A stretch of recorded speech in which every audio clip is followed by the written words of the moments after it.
And we are back with Clinical Director Shayna D. Lewis and sisters Ashley and Ariel Proctor to continue our fascinating conversation. So we've been talking all about birth order and whether you're the oldest, middle, youngest, or even an only child and how that affects behavior and your relationships within your family and your life, frankly. Absolutely. So there are some exceptions to this structure. And the first one I want to talk about is the actual birth order versus the psychological birth order. And I get it's a little confusing to understand, but I guess it's a common example would be like you're not the oldest, but maybe your older sibling passed away at a young age? Right, potentially. But there's lots of ways that could happen. The other thing is, so of course, actual birth order is the order we were actually birthed in. Okay. But the way your parents interact with you and how they respond to you can also change psychologically the actual birth order. So let's say, for instance, that there is an oldest child that maybe has a disability or any kind of mental health issue. The second child may actually act as the oldest child. Interesting. So it can change, even though they were actually born second, they may actually act as the first child. What about in this day and age, you have so many blended families, Sure. and suddenly, you know, you were the oldest and then you're not, or you were the baby and now you're not. Right. Now with blended families, when you're older, you don't necessarily lose your birth order, but it's best when those that are younger, because then you're trying to find your way in the family when you're younger. So the older ones usually maintain their birth order. It's the youngest ones that usually end up kind of figuring out where do we all fit in. So those ones that are maybe under, what, 10, 12 years yeah, old? Definitely. The 5-year-old and below is definitely a place where they're trying to figure that piece out. And of course, we have to talk about twins. We have twins in my family. Oh, you I do? love them. Yeah. So talk to us about the dynamics of being a twin, because obviously twins are very close in age. They They're are. moments apart. But they will let you know who came first. It's true. They do. They do. Oh, I'm the oldest. Yeah. About 20 seconds. Let's get that clear. That is true. Yeah. So there's usually a dominant twin, and that's the one who potentially was born first. And then there's one that's not as dominant. It's just natural way it happens. And then Ashley and Ariel, you guys are what, about 5 years apart? And then Ashley, with your younger brother, you're what, 14 years apart? Yes. So let's talk about the gaps, you know, because he's obviously he's the baby. The baby. And as you guys said, he gets away with everything. doesn't he? Everything. Yes, ma'am. Everything. Wait, so when there is such a large gap, as Jennifer is mentioning, Yeah. does that essentially mean that the birth structure, the birth order is completely thrown off? Because if you have a sibling who's way older or way younger than you are, then do you really fall into Like, does he those take on? lines? Does the brother take on that only child? Well, yeah. personality? So when there's more than 5 years between birth, the birth of children, the birth orders can start over again.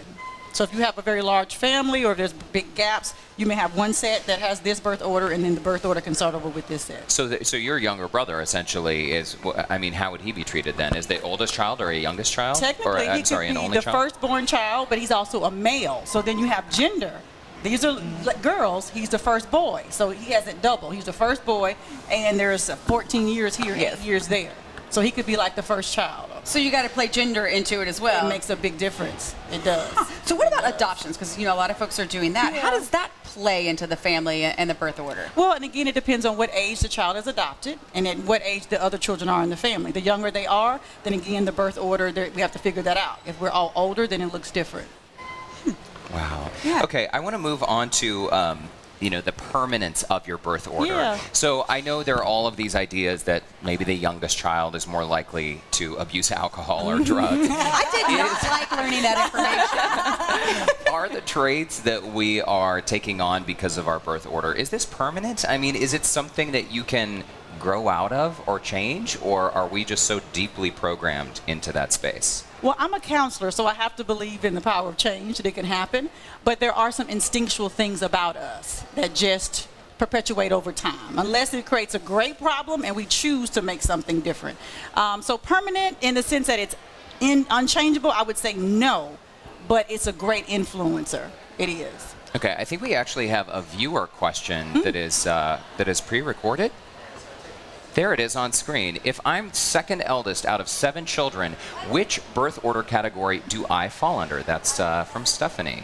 That's a great question. Okay, so that's kind of what we were talking about a little while ago, because there's 7 children. Depending on how many years there are between those children, really when you get to child number 3 or 4, it starts over, even if they're not that many years apart.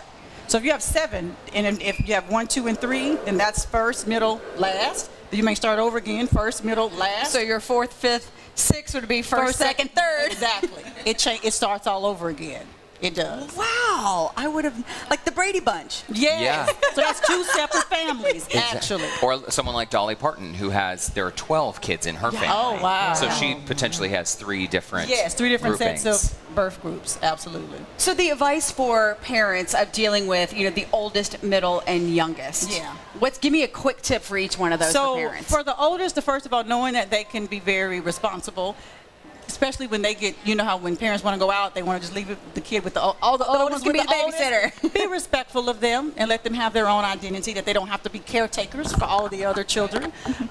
For the middle child, be sure to take the time so they don't feel lost there. They typically will look for social networks to fill those gaps, and sometimes that could be good or bad, right? I The can see social oldest network. child and middle child, both of them over there. I agree with everything that you say. So definitely being sure that you take time with them. And the youngest child, help them be responsible, not just loosey-goosey. Don't baby the baby. Don't baby the baby, and let them have some responsibility as well. That way we kind of evenly share that. Oh, ladies, thank you so much for coming. This is so interesting. I mean, we both have said we could talk about this all day long. Yeah. Totally. Shayna, Ashley, Ariel, thank you so much. Thank you.